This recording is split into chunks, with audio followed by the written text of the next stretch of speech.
Can you bring supporters up to speed, please, on what the latest is in your attempts to strengthen ahead of tomorrow? Yeah, listen, I've highlighted that we need to strengthen. We've got till 5 o'clock tomorrow. We've been working hard behind the scenes. There's money on table for players. Obviously, loan deals, potential, they then get turned into potential permanent deals. There's a lot of to and fro-ing, lots of conversations going on. We're not looking for anybody to go out. Obviously, there's a lot of conversation regarding Kamil Grzycki. There's things going on behind the scenes, and I think everyone needs to appreciate that there's private conversations going on. We are looking to bring players in to strengthen the group of players who are working extremely hard. We've got till 5 o'clock tomorrow to go and do it, and that's what we're looking to do. We need to. You've made it clear you wanted 3 or 4. Is that still the case? Yes, it is. We can potentially bring 4 more loan players in. Players who are out of contract or who haven't got a club, you can bring them in as well. You can actually bring more than 4 loan players in, but you can only have so many on your team sheet. But we are looking to do business. I mean, when we finish this press conference now, I'm going to go and be with the owner again. I was with the owner all day yesterday. We are working hard to bring players in because we need to. I'm not looking to let anybody go out. Obviously, Kamil Grzycki is a situation that we're not hiding away from. There's interest in Kamil. It's got to be right for the football club as well. And we'll see where that goes. But we are looking, because we need to, and I've highlighted it since last season, we need to bring more players in to help everybody. What's the situation with Kamil Grzycki? Is he still here, or has he been travel? Yeah, sorry there, Phil. There's conversations going on. There's a lot of agents get involved at this particular time, and as I've said all the way through, when you go to a transfer deadline, the majority deals get done in the last two days, and you can see now that people who were available on a certain price, that price is no longer one in respect of clubs trying to get players off their wage bill, but they can only do that once they've got players in. So again, I've talked about that domino effect, and that's where we are at the moment. There's a lot of conversations going on. Lee Darmer is in touch with football clubs, agents. You know, there's players that we've targeted. We've got bids on the table for to bring in. As I've said to before, sometimes there's a couple of clubs that the players can't come out until they've got their players in. So it's an ongoing process. It's a fluid thing that's going on, and we're working hard because we need to improve the group of players that we've got. Is Kamil Grzycki here today? Kamil Grzycki, that's easy to say, isn't it? Kamil is speaking to somebody as we speak. Right. So answering to that question, I'm being upfront and honest, he was speaking to somebody today, so we'll see where that materialises. And as I said, he hasn't gone yet, but there's conversations that are going on, and we'll just see what materialises. Would you think it's likely he will go before tomorrow? As it stood before I come to the press conference, no. Right. As I said, there's a lot of things that are going on behind the scenes. In respect of clubs not meeting your valuation or what you want? Many different aspects of that go into making a deal. Would Kamil Grzycki's future, does he have to leave before you can bring players in?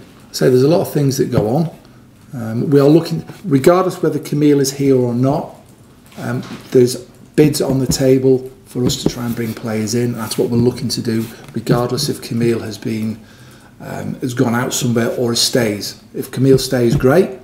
But as I said, sometimes you've just got to understand that there's things going on behind the scenes. It's 1:30 on a Thursday, and we're in the throngs of negotiation. You know, we could have left this press conference till tomorrow afternoon, but likewise, it's important we're in. I want to try and give ourselves that. You know, we're preparing for the Derby County game, so a lot of the focus should be on the Derby County game as well. Is anything close? Could a player sign this afternoon, for example? Yes. But then again, he might not sign this afternoon. So we'll see. We're in the throngs of it. You know, it's the clock is ticking, as they say. We've got till 5 o'clock tomorrow, and we're working hard behind the scenes. We need to bring players in. And as I said, when I finish this press conference, I'll be going to meet the owner again. You've maintained the same message throughout about the need to bring players in. Do you think the owner understands it as well? Yes. Can't make it any clearer. Mm. And in terms of numbers and what you need to bring in, would you be disappointed if you only got 1 or 2? Do you have to have 3 or 4? We need the quality to improve on what we've got. You know, we saw the other night against, and we'll get around to talking about Derby County, I'm sure. We saw the other night, that's our squad of players, and we look at the squad of players of a Derby County, the strength and quality and depth that they've got. The other night, this is our strength and depth and quality. And I've highlighted it since the end of last season. We need to improve on that. And we're working hard to go and do it. I have to understand as well that the football club is going through this transitional period. Sustainability is obviously an important word that gets used, and clubs have to cut their cloth accordingly to what they're trying to achieve in the long term. Whether you like it or not, that is the facts, and we have to deal with that. And trying to, you know, I'm doing everything to keep pushing. I really enjoy being the Hull City manager. I want to be the Hull City manager. I'm very proud to be the Hull City manager. And we've got a real good culture here at the training ground. And we've got players who are giving everything they've got. I need to help them, so we'll keep helping them on the training ground.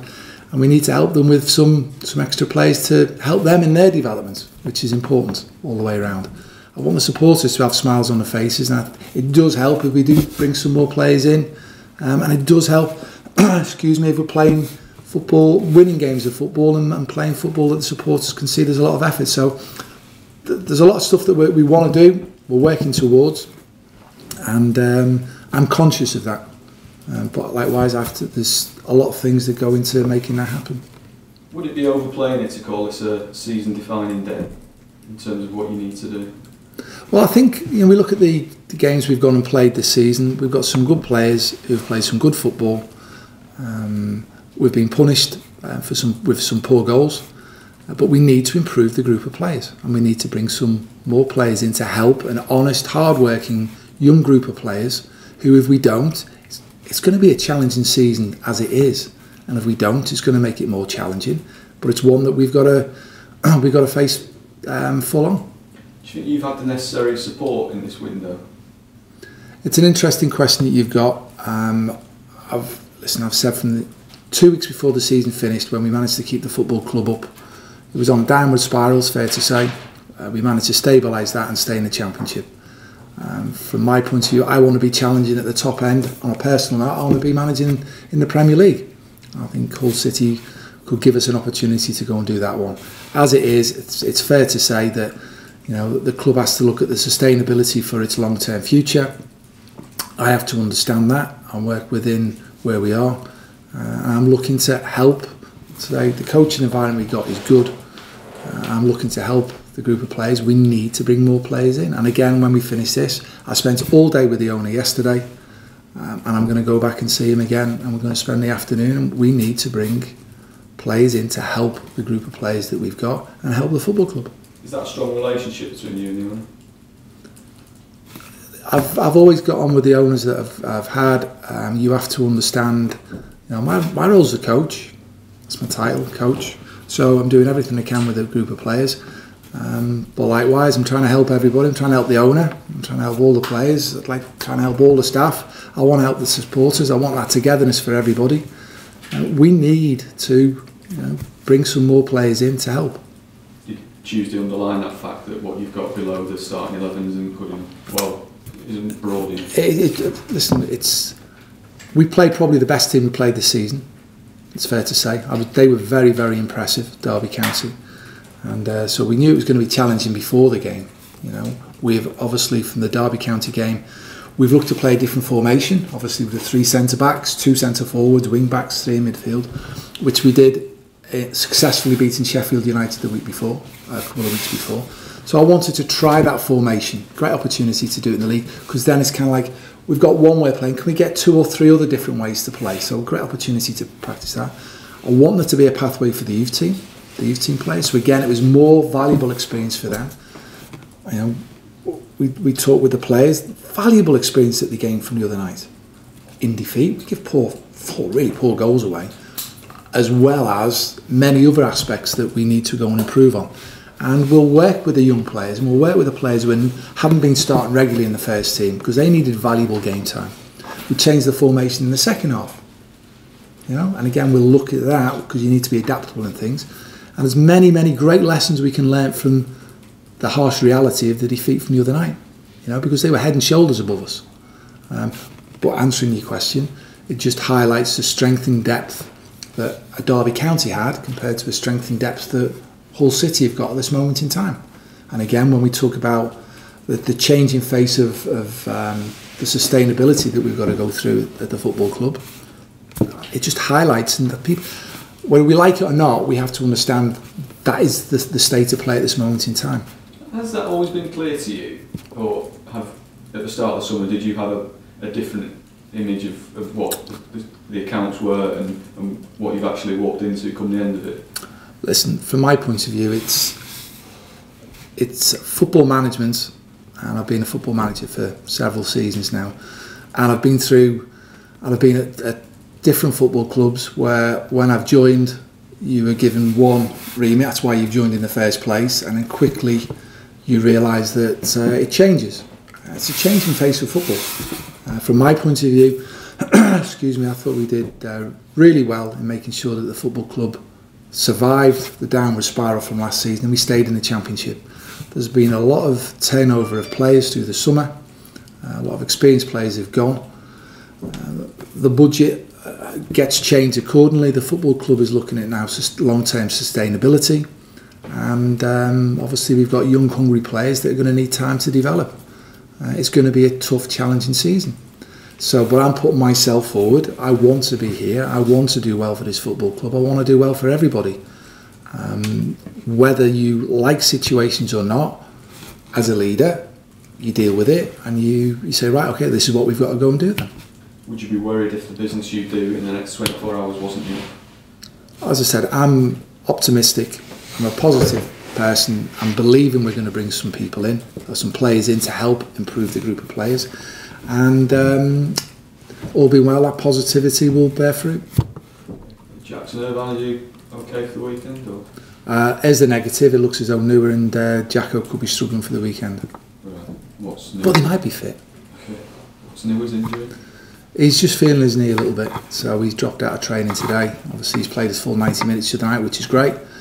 So we'll just see. If the game was now, he's not fit. But obviously, we've still got Friday and Saturday to be ready, so we'll just see how he responds. And hopefully, it's nothing too serious, but we'll wait and see. And Jackson hasn't been able to join back? No, Jackson's not been able to join in, so he has to now be classed as a big doubt for the weekend.